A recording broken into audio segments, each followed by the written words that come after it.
Why no contact destroys avoidance? Let me ask you something. Have you ever been in a situation where someone pulled away, disappeared, or created distance, and your first instinct was to chase them, or maybe do the complete opposite and shut down yourself? That's the game avoidance play, and let me tell you right now, no contact is their kryptonite. It's the one thing they cannot handle. And today, I'm going to show you why. Avoidants thrive on the belief that they are in control. They push people away not because they don't care, but because deep down, they fear closeness. They think, if I create distance, I'm safe. But here's the catch. When you go no contact, they're no longer the one in control. Their brain wasn't wired to handle that shift. Avoidants convince themselves they don't need connection, but that's a lie. It's a survival mechanism. Their deepest fear is abandonment, but they'd rather be the one leaving than the one left behind. So when you pull away, you force them to confront the very thing they've been running from: real emotional vulnerability. When you remove yourself from an avoidance life, something powerful happens. At first, they feel relief. Good, I have space. But over time, the silence grows louder. Your brain starts rewiring itself. And suddenly, their belief that people always leave becomes a reality because you left. That's when the panic sets in. That's when they start questioning everything. No contact flips the script. Instead of you waiting, wondering, or chasing, you step into your power. You communicate a message that says, I am valuable. I do not chase. I am not here to fix you. And let me tell you something. When an avoidant realizes they don't have the upper hand anymore, that's when the real transformation begins. Some avoidants will break. They'll reach out, test the waters, try to regain control. Others will run even further. But either way, the truth is exposed because no contact forces them to either evolve or stay stuck in their own patterns. And here's where your decision matters. Do you want to entertain their old habits, or do you want to attract someone who's emotionally available? Avoidants operate under a deep-seated belief that control equals safety. They have spent their lives mastering the art of creating emotional distance, convinced that closeness is synonymous with danger. This belief system is often shaped early in life, whether through inconsistent caregivers, emotional neglect, or experiences that reinforce the idea that relying on others leads to pain. As a result, they develop a defense mechanism that makes them feel safe, pushing people away before they can get hurt. When someone engages in no contact with an avoidant, it dismantles the foundation of this illusion of control. Avoidants believe they dictate the pace and depth of relationships. They pull away when things feel too intense, confident that if they need space, they can always return when they're ready. They assume the other person will still be there, waiting, longing, and perhaps even chasing. But when no contact is initiated, that illusion is shattered. Suddenly, the person they expected to be available is gone. The avoidant is no longer the one deciding when or if communication happens. They are left in unfamiliar territory. On the receiving end of silence, they did not choose. At first, the avoidant may feel relief. They tell themselves that distance is exactly what they needed. Their nervous system relaxes as they revel in the solitude they so often craved. But as time passes, something unexpected happens. The absence of the other person, once assumed to be a temporary reprieve, starts to feel permanent. The avoidant mind, which once felt safe in control, begins to experience a form of cognitive dissonance. They did not expect true distance. They did not anticipate a world where they were not the ones making the call to re-engage. As humans, we are wired for connection. Even avoidants, despite their resistance to emotional closeness, are not immune to this biological truth. The longer the silence continues, the more their subconscious starts to recognize the void. But because they built their identity around self-sufficiency, they struggle to understand why they feel this growing unease. Instead of acknowledging that they missed the connection, they may tell themselves stories like, they must not have cared as much as I thought, or I always knew people would leave eventually. These justifications allow them to maintain a sense of emotional detachment while suppressing the growing realization that they are not actually in control of the situation. Avoidance fear dependence. They equate emotional reliance with weakness because at some point in their past, needing someone led to disappointment or rejection. This is why they unconsciously set up relationships to be on their terms, when to get close, when to pull away, when to return.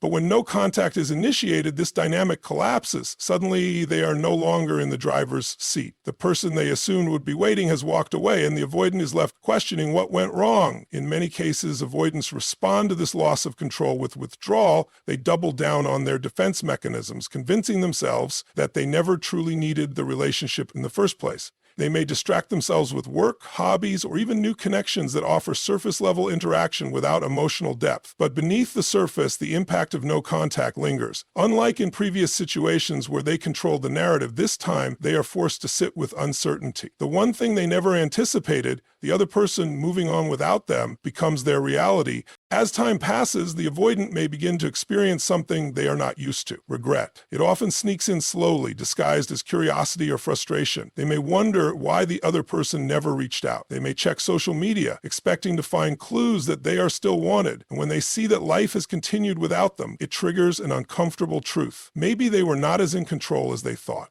This is the moment where no contact delivers its greatest impact. The avoidant, who once believed they could always return on their own terms, now realizes that the door they assumed would always be open has closed. Some will react by reaching out, often in subtle or indirect ways, testing the waters to see if they still have access. Others will retreat even further, struggling to process their emotions in a way that aligns with their long-held beliefs. Either way, the dynamic has shifted. They are no longer the one dictating the terms of connection. They are now the one experiencing the loss of control they once imposed on others. No contact dismantles the avoidance illusion of control because it forces them to confront the reality they have spent their lives avoiding. They are no longer in charge of the narrative. They no longer hold the power of when or if communication resumes. And for the first time, they are forced to face what it truly means to be without the connection they took for granted. Avoidants live under the illusion that they do not need deep emotional connections. They convince themselves that independence is their greatest strength, that self-sufficiency protects them from pain, and that needing others is a weakness. But beneath this carefully constructed persona lies a truth they don't want to admit. The fear of abandonment runs deep within them. It is not that they do not want connection, it is that they fear what will happen if they fully open themselves to it. This fear is so ingrained that they create patterns of avoidance to protect themselves from ever having to confront it directly. The fear of abandonment is a paradox for the avoidant. On the surface, they seem detached, aloof, even indifferent to whether a relationship continues or ends. But deep down, their biggest fear is being left behind. This fear is not always conscious, and in many cases, avoidants are not even aware of how much it drives their behavior. They believe they are making logical decisions by pulling away when things get too close, rationalizing that relationships are too demanding, that they need more space, or that emotions are too overwhelming. However, the true reason for their behavior is rooted in something much deeper. The idea that if they let themselves get too close, they will eventually be hurt. To understand why avoidants fear abandonment so intensely, it is important to recognize where this fear comes from. Many avoidants have experienced inconsistent caregiving in childhood. They may have had parents or caregivers who were emotionally unavailable, dismissive, or unpredictable in their affection. This inconsistency taught them that relationships are not a reliable source of comfort. As a result, they learned to rely on themselves, developing a strong sense of independence to avoid the pain of disappointment. They built walls not because they did not want love, but because love had proven to be unreliable. Because of these early experiences, avoidants develop a coping mechanism. They leave before they can be left. They create distance in relationships not because they do not care, but because they are trying to protect themselves from the pain of abandonment. They tell themselves that if they never get too close, they will never have to experience the devastating feeling of loss. This is why they are often drawn to people who are emotionally available. They crave love, but do not know how to handle it. The moment they sense someone getting too close, their fear kicks in, and they instinctively pull away. What they do not realize is that by trying to protect themselves from abandonment, they often create the very situation they fear the most. The more they push people away, the more likely it becomes that the other person will eventually give up and leave. When this happens, the avoidant convinces themselves that their fears were justified. They say to themselves, see, people always leave. What they fail to see is that their own behavior contributed to the outcome. They do not recognize that their fear of abandonment is a self-fulfilling prophecy. When no contact is initiated, the avoidant is forced to confront this fear in a way they never have before. In most relationships, they are the ones controlling the distance.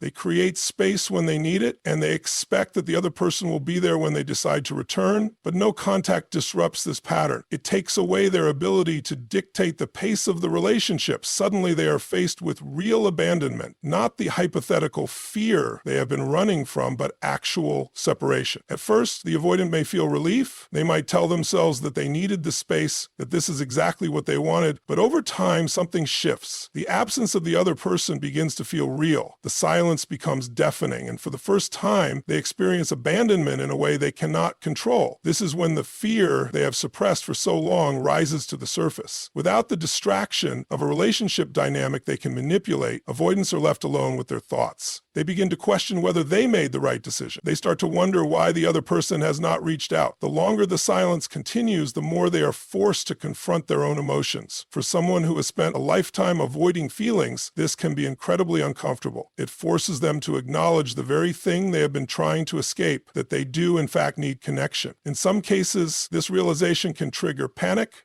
The avoidant may reach out, not necessarily because they are ready to change, but because they need to regain a sense of control. They might send a casual message, hoping to gauge whether the door is still open. If they receive a response, they feel a sense of relief, not because they are ready to commit, but because their fear of abandonment has been temporarily soothed. But if they are met with continued silence, their anxiety grows. They begin to wonder if they truly lost something valuable. For others, the fear of abandonment may push them even further into their avoidance. Instead of acknowledging their emotions, they may double down on their belief that they never really needed the relationship in the first place. They may tell themselves that they are better off alone, that emotions are unnecessary, or that relationships are too complicated. This response is another layer of their defense mechanism. It is easier to convince themselves that they do not care than to admit that they are hurting. Regardless of how an avoidant reacts, one truth remains: no contact forces them to face the fear they have been running from their entire lives. It strips away their illusion of control and exposes the deep wound they have been trying to hide. Whether they acknowledge it or not, no contact reveals that their independence is not as solid as they believed. It forces them to see that their greatest fear, being left behind, was not just an abstract concept, but a reality they unintentionally created. When no contact is initiated, the avoidant experiences something they are not used to: silence that is not self-imposed. At first, they may feel relief. They have spent their entire lives building walls to protect themselves from emotional intensity, so the sudden space created by no contact might feel like a breath of fresh air. They tell themselves this is what they wanted, that they needed time to think, to breathe, to be alone. But what they do not realize is that something much deeper is happening beneath the surface. Their brain is beginning to rewire itself, and over time, the absence of connection will start to affect them in ways they never expected. Avoidants thrive on predictable patterns. They have built their relationships around a subconscious push and pull dynamic, getting close enough to feel safe, then retreating before they feel trapped.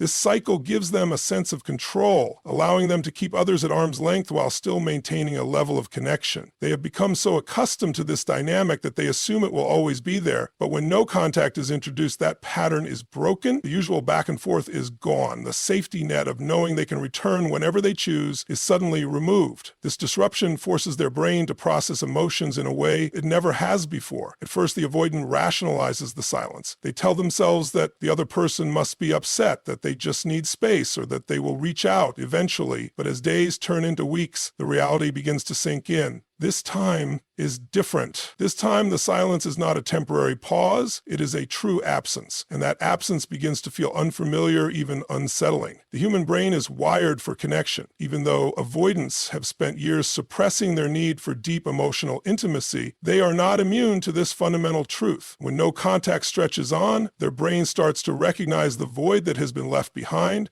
The connection they once took for granted is no longer there, and their subconscious mind starts to register this as a form of loss. As this loss becomes more apparent, the avoidance mind goes through a rewiring process. Without the distraction of the usual relationship dynamics, they are forced to sit with their own thoughts. They start to question their previous assumptions. Did they really need space, or were they just afraid of being vulnerable? Was the relationship actually suffocating, or were they running from intimacy? These questions create a discomfort that avoidants are not used to dealing with. One of the most significant shifts that happens during no contact is the way the avoidant perceives control. In their mind, they were always the ones choosing distance. They were the ones who dictated when and how the relationship progressed. But now that control has been taken from them. The other person is no longer waiting, no longer reaching out, no longer playing into the cycle. For the first time, the avoidant is experiencing what it feels like to be on the receiving end of distance they did not create. And this changes everything. This loss of control triggers a variety of emotions. Some avoidants may feel anxious, wondering why the other person has not come back yet. They may check social media looking for clues that they are still missed. Others may try to convince themselves they do not care, but the very act of thinking about it proves otherwise. The absence begins to take up mental space, forcing them to acknowledge feelings they usually suppress. As this internal rewiring continues, the avoidant may begin to experience nostalgia. They start to remember the good moments in the relationship, the times when they felt truly connected.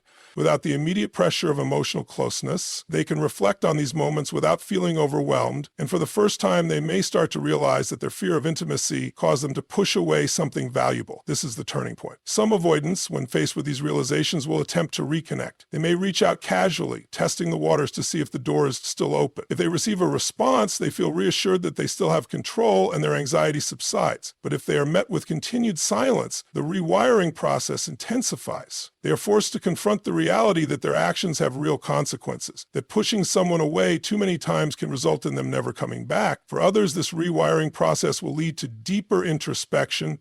They may not reach out immediately, but they begin to recognize patterns in their behavior. They start to see how their avoidance has affected their relationships, and for the first time, they may feel a desire to change. Regardless of how they respond, the fact remains that no contact forces an avoidant to experience their worst fear. True emotional separation. It strips away their illusion of control and forces them to confront the reality of their own emotion. Their brain, which once believed that distance was the safest option, starts to realize that real connection is not something that can be taken for granted. Avoidants construct their identities around independence, convincing themselves that they do not need deep emotional connections. They have spent years reinforcing this belief, telling themselves that relying on others leads to disappointment, that emotions are unpredictable and dangerous, and that self-sufficiency is the only way to avoid pain. But when no contact is initiated, this deeply ingrained belief system starts to crack. The absence of the other person forces them into an unfamiliar emotional space, one where they are no longer in control of the connection. This disruption begins to challenge everything they once believed about themselves and their relationships. At first, the avoidant will likely reaffirm their core belief. They will tell themselves that this is what they wanted, that the distance is a relief, that they were never truly dependent on the other person, and that life is better when they are alone. They may even experience a temporary sense of freedom, feeling unburdened by the pressures of emotional closeness. But as time passes, something begins to shift. The silence they once welcomed starts to feel heavier. They feel timid. The lack of communication, which initially seemed like a gift, begins to resemble something else entirely, loss. For avoidants are not immune to attachment despite their best efforts to suppress it. Their defense mechanisms have convinced them that they are self-reliant, but no contact strips away their ability to use distraction, rationalization, or withdrawal as coping strategies. When someone removes themselves completely, the avoidant is left with a void they did not anticipate. This absence triggers emotions they have long avoided, forcing them to confront feelings of loneliness, regret, and even longing, emotions they have spent a lifetime running from. One of the most profound realizations that occurs during no contact is that the avoidant starts to see the difference between solitude and isolation. They have always equated emotional distance with safety, believing that keeping people at arm's length protects them from pain. But as the days pass without communication, they start to recognize that the silence is not simply a break, it is a reflection of something deeper. It is not just space, it is separation. It is not just solitude, it is isolation. And for the first time, they begin to understand the cost of their avoidance. This realization is deeply unsettling. Avoidants take pride in their independence, often seeing it as a strength that sets them apart. They believe they are different from others, that they do not need emotional closeness the way others do. But when no contact stretches on, they are forced to confront an uncomfortable truth. They do care. They miss the connection, even if they do not fully understand why. And perhaps most unsettling of all, they realize that they are not as immune to emotional pain as they once thought. As these realizations take hold, the avoidance mind begins to search for explanation. They may tell themselves that they miss the routine, not the person, that they're simply adjusting to change, not feeling genuine loss, that they're only thinking about the other person because of habit, not because of real emotional attachment. But these justifications do not erase the underlying truth. Something has shifted. The belief system they once held so firmly is starting to crumble, and they can no longer deny that emotional distance comes at a cost. For some avoidants, this realization leads to a deep internal struggle. On one hand, they still fear intimacy, still feel overwhelmed by the idea of emotional closeness, but on the other hand, they are now experiencing the consequences of their actions in a way they never have before. They are no longer just pushing someone away for temporary relief. They are facing the reality that the other person may not come back at all. This forces them to question whether their avoidance is truly serving them, or if it has simply become a shield that keeps them from experiencing real connection. In many cases, this is the moment when an avoidant begins to feel regret. Not just regret for how things ended, but regret for the choices they made throughout the relationship. They start to wonder what would have happened if they had been more open, more present, more willing to engage emotionally. They begin to replay conversations in their minds, remembering moments when they could have responded differently. They realize that their avoidance did not just protect them from pain, it also kept them from fully experiencing love, trust, and connection. This internal shift is not easy. For someone who has built their identity around being emotionally self-sufficient, acknowledging the need for connection feels like a betrayal of everything they once believed. But no contact leaves them with no other option. They can no longer rely on their usual coping mechanisms to maintain the illusion of control. They are left with their thoughts, their emotions, and the undeniable truth that their belief system is no longer holding up under real-life circumstances. Some avoidants will use this experience as an opportunity for growth, slowly allowing themselves to recognize that emotional connection is not a weakness. They may not act on this realization immediately, but the awareness alone is a step toward change. Others, however, will resist the discomfort, doubling down on their avoidance strategies in an attempt to suppress what they are feeling. They may tell themselves that they are better off alone, that relationships are too complicated, that they never truly needed the other person anyway. But even if they try to bury these realizations, the cracks in their belief system remain. No contact forces an avoidant to face the truth they have spent their entire lives avoiding, that their emotional detachment is not proof of strength, but a barrier that keeps them from experiencing real connection. And once that truth has been seen, it cannot be unseen. Avoidants convince themselves that they are better off alone. They believe that emotional connections are more trouble than they are worth, that relying on someone else is dangerous, and that the safest way to move through life is by keeping people at a comfortable distance. They reinforce this belief every time they withdraw from closeness, every time they dismiss their own emotions, and every time they push someone away before they get too attached. But when no contact is initiated, something happens that they are not prepared for. It forces them to question whether they were ever truly as independent as they believed. Avoidants have always structured their relationships in a way that allows them to control the level of closeness. They engage just enough to keep the connection alive, but retreat whenever things feel too intimate. This push and pull dynamic gives them the illusion of control, making them feel like they are the ones deciding when and how emotions should be experienced. But no contact removes that control entirely. The other person is no longer reaching out, no longer waiting, no longer available. This shift is subtle at first, but as time passes, it becomes impossible to ignore. As the reality of this absence settles in, the avoidant begins to experience an unfamiliar kind of discomfort. It is not just about missing the person. It is about realizing that they were not as detached as they believed. They told themselves that they never needed anyone, that they could walk away from any relationship without consequence. But the longer the silence stretches, the more they start to question whether that was ever really true. One of the most challenging aspects of no contact for an avoidant is the fact that it forces them to sit with their emotions instead of running from them. In the past, whenever they felt uncomfortable in a relationship, they had an escape, whether it was withdrawing emotionally, creating distance, or focusing on their own independence. But now, there is nowhere to escape to. The emotions they have suppressed for so long begin to rise to the surface, and they cannot push them away as easily as they once did.